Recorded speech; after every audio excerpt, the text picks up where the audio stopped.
किसी ने बड़े कमाल की बात कही है कि हार कर बाजी पिता हमेशा ही मुस्कुराया, शतरंज की उस जीत को मैं अब समझ पाया। हाय गाइस, मेरा नाम है आरजे कार्तिक। एक छोटी सी कहानी। ये कहानी नई नवेली बहू की, जो जैसे ही ससुराल में गई उसे अपनी सास से चिढ़ होने लगी। जैसा कि बाकी बहुओं को लगता है कि सास हमेशा टोकती हैं, फालतू की बातें करती हैं, फालतू का ज्ञान देती हैं जिसकी रिक्वायरमेंट नहीं है, इस बहू को भी वही लगने लगा।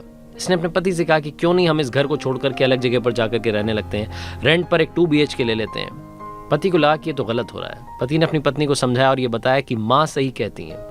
पति भी माँ का पक्ष लेने लगा तो बहू को और गुस्सा आने लगा। एक दिन वो चिढ़ करके लड़ाई करके अपने मायके चली गई।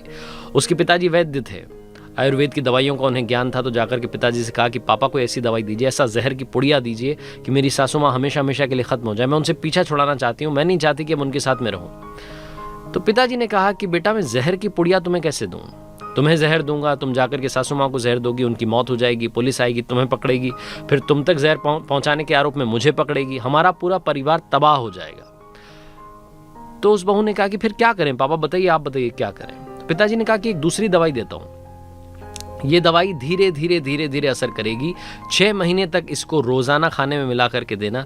तुम्हारी सासू माँ की तबीयत खराब होने लगेगी, वो कमजोर होने लगेंगी, और 6 महीने बाद जब उनकी डेथ होगी तो किसी को मालूम भी नहीं चलेगा कि क्या रीजन था। बस इस दौरान अपने व्यवहार को थोड़ा सा चेंज कर लेना, उनसे प्यार मोहब्बत के साथ में बात करना। ऐसा ना हो कि शक की सुई तुम्हारी तरफ आ जाए। वो जो नई नवेली बहू थी बड़ी खुश हुई, उसको लगा कि बड़ी अच्छी बात है। पिताजी ने रास्ता दिखा दिया। वो गई, वो जो उन्होंने पाउडर दिया था उसकी पुड़िया को लेकर के गई और रोजाना से वो पाउडर थोड़ा थोड़ा खाने में मिलाने लगी। सासू माँ की सेवा करने लगी, प्यार से बात करने लगी। अचानक से बहू के बिहेवियर में चेंज आ गया था। सासू माँ को लग रहा था कि जब भी वो कुछ बोलती थी सामने से बहू रिएक्ट नहीं करती थी। सासू माँ को भी अच्छा लगने लगा। 2-3 महीने में इन दोनों के बीच में दोस्ती होने लगी। धीरे धीरे धीरे रिश्ता और ज्यादा प्रगाढ़ होने लगा और बहू को लगने लगा कि ये तो बिल्कुल मेरी माँ जैसी हैं, माँ की तरह मुझसे प्यार करती हैं, मुझे अपनी बेटी मानती हैं। वो 6th मंथ आने वाला था जब पिताजी ने कहा था कि सासू माँ की मौत हो जाएगी, ये दवाई असर करेगी। दौड़ करके बहू अपने मायके गई और जाकर के अपने पिताजी से बोली कि पिताजी मदद कीजिए, कोई ऐसी दवाई दीजिए जिससे कि उस दवाई का असर कम हो जाए। तो इसके जो वैद्य पिताजी थे वो हंसने लगे और बोले कि वो दवाई किसी को मारने वाली थी ही नहीं, वो जो पाउडर था वो चूर्ण था हाजमे वाला, और मैंने तुम्हें सिर्फ इसलिए दिया था ताकि तुम्हारे मन को सांत्वना मिले, तुम्हारे बिहेवियर में चेंज आ जाए। घबराओ मत, तुम्हारी सासू माँ को कुछ नहीं होने वाला।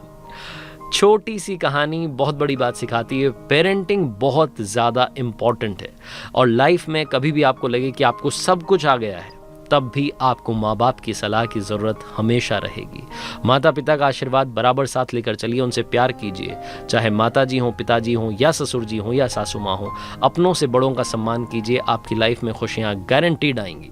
आरजे कार्तिक बस ये कहेगा, अपनों के आशीर्वाद के साथ, अपनों के प्यार के साथ कर दिखाओ कुछ ऐसा कि दुनिया करना चाहे आपके जैसा। याद रखिए, हर सोमवार सुबह 9:30 बजे मेरे YouTube चैनल पर देखिए एक नई कहानी।